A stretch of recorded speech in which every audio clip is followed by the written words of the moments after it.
On the list of things I thought I was going to do on this channel, making the same video again a year later was not one of them. A year ago, almost exactly a year ago to this date, I think it was July 23rd, 2019, today it is July 27th, 2020, I made this video where I analyzed Concacaf's World Cup qualifying format for the 2022 Qatar World Cup. Today it is July 27th, 2020, a year and 4 days later, and Concacaf has released a new qualifying format for the 2022 Qatar World Cup. And after looking at this new format, all I can say is props to the CSA inventing the coronavirus and causing a global pandemic just so you can get a better shot at qualifying for the 2022 World Cup. Masterwork, absolutely brilliant. Honestly, whoever thought up that idea deserves a huge promotion. Make them the coach of the national team, honestly. In all seriousness, this pandemic is terrible for the entire world, but it's kind of funny that it's caused Concacaf to change their World Cup qualifying format to something that is much better for Canada. And if Canada ends up qualifying for the 2022 World Cup because of this format now, it might be the greatest thing that's ever happened to Canadian soccer that's not Alphonso Davies. So, the new format. One thing remains the same as last time. Teams separated by FIFA World Ranking. The top 5 teams in Concacaf in the July 2020 FIFA World Rankings move automatically on, not to a hex, but to an octagonal. That's right, boys. You see the hex?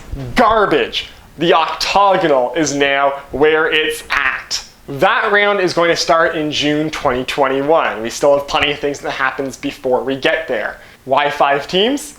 Well, when international play was shut down in March due to the coronavirus, the top 5 teams in CONCACAF were already locked in to qualify for the hex under the old format. The top 5 teams in the FIFA World Rankings could not change in CONCACAF. The only spot that had any doubt was the number 6 spot, which Canada could still contest for, and I think some of the other lower ranked teams below Canada could still technically contest for. So, since that number 6 spot was not secured, the 6th ranked team, in this case El Salvador, has to contend in the lower half bracket. Well, the top 5 teams that would have already been in the hex automatically go to the new octagonal. But what about teams ranked 6 to 35? They get a new special path. These 30 bottom ranked teams in CONCACAF will be split into 6 groups of 5. The 6 highest ranked teams amongst them, El Salvador, Canada, Curacao, Panama, Haiti, and Trinidad and Tobago, automatically are given the first seeds in these groups of 5. In October and November of 2020, these 6 groups of 5, each team will play 4 times, once against each other team in the group. 2 games at home and 2 games on the road. No, they will not be playing the same teams home and home. There'll be 2 different teams on the road and 2 different teams at home. They just don't have the time with how condensed this format is going to have to be to fit that in. The winners of these 6 groups are going to move on to the second round, which is going to be aggregate score single match eliminations. So, classic home and away aggregate score elimination format for the winner of Group A versus the winner of Group F, the winner of Group B versus the winner of Group E, and the winner of Group D versus the winner of Group C. So, of these bottom 30 teams, we're going to go from 30 teams to 6 teams to, after the second round, 3 teams moving on to the octagonal and joining the top 5 in the CONCACAF rankings. Those 3 winners from the second round will join Mexico, the United States, Jamaica, Honduras, and Costa Rica in the first ever CONCACAF octagonal. And they will play each team home and away for a total of 14 matches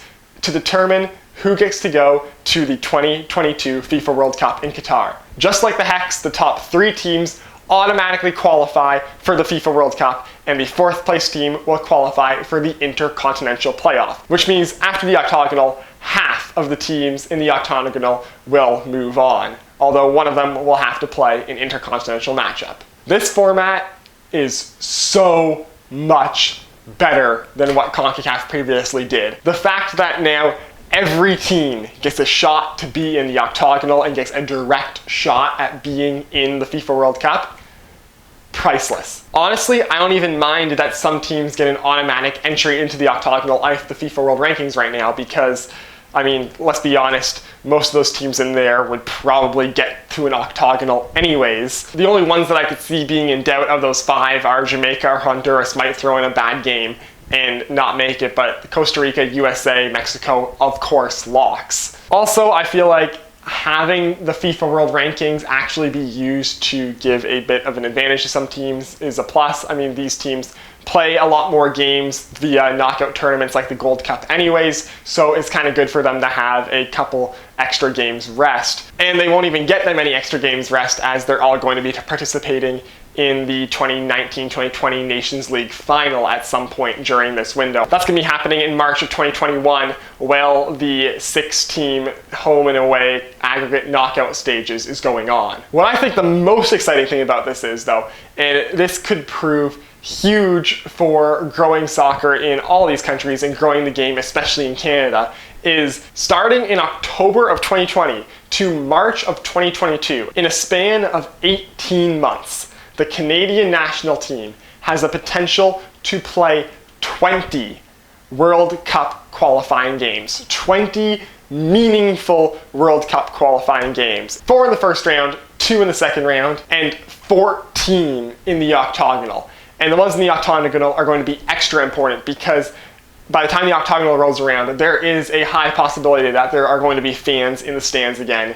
I hope there's going to be fans in the stands once that comes around. And if that happens, Canada is going to have home matches against the United States and against Mexico. So those 2 games especially would be so big for growing the game in Canada and bringing more attention to the Canadian men's national team. Because right now, this team needs a lot more attention than what it gets. And I think they're growing to a point where they have one world-class superstar in Alphonso Davies. They might have a second coming up in Jonathan David. It's just so crucial to get eyes on the national team right now, especially going towards the 2026 World Cup, which is going to be partially in Canada. So this new format, so much more potential for helping the Canadian national team become a bigger presence in the Canadian sporting world. So that's my thoughts on the new Concacaf 2022 World Cup qualifying format. I very much like this format. It's much better than what was going to happen pre-corona. This is actually a very good thing. So that is it for this video. As always, if you'd like to hit like, if you want to see more of my stuff, hit subscribe. Follow me on Twitter. Link is down below in the description, and I will see you next time.